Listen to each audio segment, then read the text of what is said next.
Hello everyone. अरे यार, तुम लोगों ने जो डाउट्स पूछे हैं, जिन क्वेश्चंस में कॉमनली डाउट्स आए हैं, मैं उनका एक छोटा सा वीडियो बनाकर आप लोगों को दिखाना चाहता हूँ।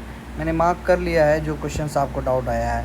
पहला क्वेश्चन जो आपको डाउट आया है, in which of the following reproduction parental identity is lost. Third number question जो था, किस में पेरेंटल आइडेंटिटी लॉस्ट हो जाता है। ठीक है, अब देखो, बडिंग बडिंग में होगा, क्या होगा कि एक ये पेरेंट है, इसके ऊपर बड निकलेगा और ये बड ऑर्गेनिज्म ग्रो करेगा, लेकिन पेरेंट जैसा का तैसा है तो बडिंग तो नहीं होगा। बाइनरी फिजन, इसमें एक ऑर्गेनिज्म था वो टूट के दो ऑर्गेनिज्म में बढ़ जाता है, इसलिए अब ये जो दोनों ऑर्गेनिज्म में दोनों क्या डॉटर्स कहलाएंगे, और पेरेंट पेरेंट नाम का कुछ चीज़ रहेगा ही नहीं, सारे के सारे सेल डॉटर हो जाएंगे। तो इसमें तो लॉस हो गया, ये बात सही है। मल्टीपल फिजन, वही यहाँ दो बना था, यहाँ पर मल्टीपल फिजन में एक से मल्टीपल बन जाता है, इस वजह से ये मल्टीपल फिजन भी है, जिसमें क्या कहते हैं पेरेंट नाम का चीज़ बचता नहीं, इसलिए आंसर फोर्थ होगा। आपको समझ में आ रहा होगा कि मैं क्या बताना चाह रहा हूँ। पेरेंटल आइडेंटिटी लॉस्ट मतलब कि पेरेंट का आइडेंटिटी ही ख़त्म हो गया, पेरेंट नाम का कोई चीज़ नहीं है, जितना ऑर्गेनिज्म है सारा का सारा अब डॉटर कहला रहा है। ठीक है, डॉटर सेल्स कहला रहे हैं, या क्या हुआ, ऑफ स्प्रिंग्स कहला रहे हैं। ठीक है, और अगला क्वेश्चन जिस पे आपको सब लोगों को लगभग डाउट आया है, क्योंकि एक नया भी क्वेश्चन है कि ग्राफ्टिंग के दौरान, देखिए बहुत ज़्यादा इंपॉर्टेंट नहीं है, आपसे डायरेक्ट नहीं पूछेगा ये क्वेश्चन, बट ये जो है ना क्वेश्चन एक अच्छा मुझे लगा, इसलिए मैं बता दिया कि ग्राफ्टिंग में हमें क्या बताया था। ग्राफ्टिंग में हम लोग क्या करते हैं, एक जिसका रूट बहुत अच्छा होता है उसको रखते हैं, और जिसका सूट अच्छा होता है हम उसको इसके ऊपर लगा देते हैं। फॉर एग्जांपल यहाँ पर कोई फ्रूट लगा हुआ है, ठीक है, तो इस केस में आपको क्या याद रखना है, आपको बस इतना याद रखना है कि किसको क्या कहते हैं। ये जो क्वेश्चन था, जो हम इसमें क्वेश्चन ये कि प्लांट जो ग्राफ्ट किया जाए, ग्राफ्ट क्या ऊपर वाले को करते हैं हम लोग, ये ऊपर वाले पार्ट को क्या बोलते हैं, स्कायोन, क्या बोलते हैं, SCION, स्कायोन। ठीक है, इसको बार बार बोल लेना आप। ठीक है, और ये क्या है, स्टॉक, स्टॉक किसको बोलते हैं, ये जो नीचे वाला पार्ट होता है ना, इसको स्टॉक बोलते हैं, जो रूट होता है ना, मतलब ये स्टॉक था, इसके ऊपर में स्कायोन लगाते हैं। ठीक है, आपको ये भी क्वेश्चन क्लियर हो गया होगा। अगला है आपका ये 15 नंबर क्वेश्चन, जिसमें है कि which one is applicable to insect pollinated flower. ठीक है, मैंने आपको क्या बताया था, इंसेक्ट पोलिनेटेड फ्लावर सबसे ज़्यादा मोस्ट कॉमन पॉलिनेशन में है। ठीक है, तो इंसेक्ट किस पे अट्रैक्ट करेगा, ऑफ कोर्स जिसमें फ्रेग्रेंस होगा।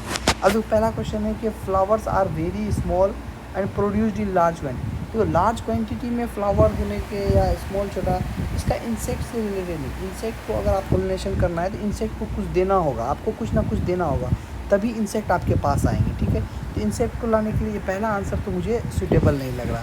दूसरा आंसर आते हैं, flowers are not prominent without nectar. नहीं नहीं, नेक्टर देते हैं तभी तो वो आता है, विदाउट नेक्टर तो सेकंड भी नहीं होगा।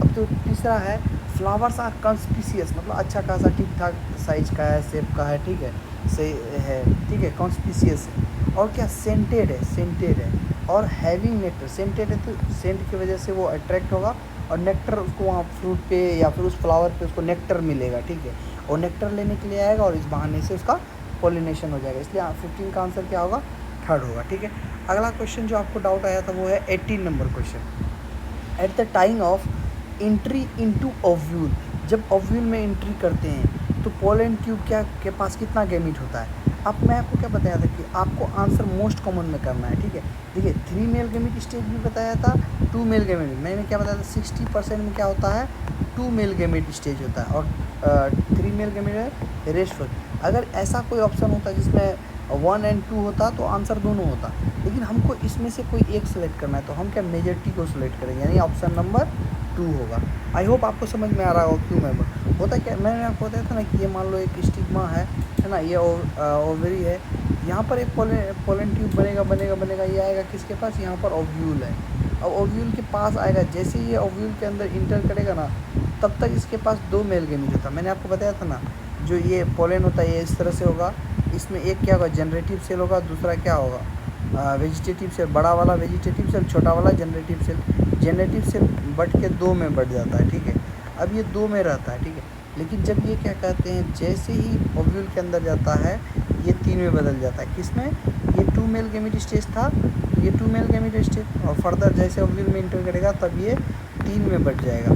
लेकिन वही 3 मेल गैमीट स्टेज में क्या होता है कि ये जो है ना, ये पोलन ट्यूब में ही 3 स्टेज में आ जाता है, पोलन ट्यूब में ही ये जो है ना 3, ये जो जनरेटिव सेल है वो 3 में टूट जाता है। तो आंसर तो पहला और दूसरा दोनों सही है, लेकिन मोस्ट कॉमन आंसर जो बेस्ट आंसर है वो क्या होगा, 2 मेल गैमेट स्टेज। ठीक है, अगला क्वेश्चन जिस पे आप लोगों को लगभग लोगों को डाउट आ रहा है वो है आपका 33 नंबर क्वेश्चन। क्या है, the primary reason for increase in human population is, human population में इंक्रीज का सबसे मेन रीज़न क्या है, डिक्रीज इन। ऑफकोर्स देखो ह्यूमन पॉपुलेशन किससे किससे मेंटेन होता है, birth rate plus death rate, ये दोनों चीज़। अगर बर्थ रेट बढ़ेगा तो ह्यूमन पॉपुलेशन बढ़ेगा, डेथ रेट बढ़ेगा तो ह्यूमन पॉपुलेशन घटेगा, बर्थ रेट घटेगा तो ह्यूमन पॉपुलेशन घटेगा, डेथ रेट घटेगा तो ह्यूमन पॉपुलेशन जो है ना क्या होगा, बढ़ेगा। ठीक है, मेरी बात समझ में है। बर्थ रेट अगर ज़्यादा बच्चा पैदा होगा तो ऑफकोर्स पॉपुलेशन बढ़ेगा, ज़्यादा लोग मर जाएगा तो घटेगा। सीधी सी बात है कि हमको पॉपुलेशन बढ़ाना है तो उसके लिए क्या क्या होगा, डिक्रीज़ इन डेथ रेट, बहुत बढ़िया भाई, डेथ रेट में घटाव आया, ये बात तो सही है। और क्या, इंक्रीज़ इन बर्थ रेट, ये भी बढ़ाएगा पॉपुलेशन को। और क्या, the improvement in medical technology, यही वो रीज़न है जिसके वजह से डेथ रेट घटा है, यही वो रीज़न है जिसके वजह से ये फर्स्ट नंबर ऑप्शन सही हो पाया है, लोग बच पा रहे हैं, छोटी छोटी बीमारियों में मर नहीं रहे हैं। ये सारी बातें आपकी क्लास में डिस्कस किया था मैं, इसलिए मैंने ये क्वेश्चन दिया और ये बहुत कॉमन क्वेश्चन है। तो आंसर इसका क्या हो जाएगा, 4, ऑल ऑफ द अबव। जब ये ऑल ऑफ द अबव नहीं होता तब हम लोग मोस्ट कॉमन आंसर ढूंढते, लेकिन यहाँ पर ऑल ऑफ द अबव है तो आपको बस यही आंसर करना है। ठीक है, क्या, ऑल ऑफ द अबव, क्योंकि तीनों के तीनों सही है कि नहीं, एक भी गलत नहीं है, तीनों बातें सही बोल रहा है। ठीक है, अगला question 35 number, this is not the part of embryo. याद करो एम्ब्रियो का कौन सा पार्ट नहीं है, मैंने क्या बताया था कि एम्ब्रियो कैसा होता है, एक पार्ट होगा जो क्या कहते हैं शूट में तब्दील हो जाएगा, उसको हम लोग प्लूम्यूल बोलते थे, प्लूम्यूल फर्दर फ्यूचर शूट बनेगा, नीचे रेडिकल होगा जो फ्यूचर रूट बनेगा, और यही एम्ब्रियो, बाकी इसके साइड में जो ये कोटिलेडन्स वगैरह होता है ये क्या करता है, ये इसको सपोर्ट करता है, और ये कंप्लीट का कंप्लीट एम्ब्रियो है। ठीक है, लेकिन इसके सीड के ऊपर का जो छिलका होता है इसको हम लोग सीड कोट बोलते हैं। ठीक है, सीड कोट एम्ब्रियो का पार्ट नहीं है, वो उसका कवरिंग है। क्या है वो, कवरिंग है, वो एम्ब्रियो का पार्ट नहीं है, वो सीड का कवरिंग है, सीड कोट। एम्ब्रियो का पार्ट क्या क्या होगा, रेडिकल होगा, प्लूम्यूल होगा और कोटिलेडन्स होंगे।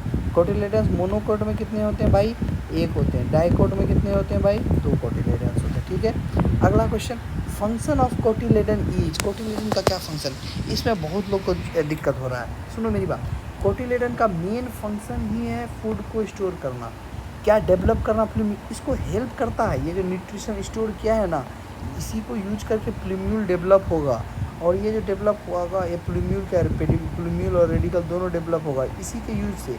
लेकिन कोटिलेडन का फंक्शन पूछ दिया है ना, यहाँ ऑल ऑफ दीज नहीं होगा, यहाँ होगा स्टोर फूड, इसका काम ही है बस सिर्फ और सिर्फ फूड को स्टोर करना।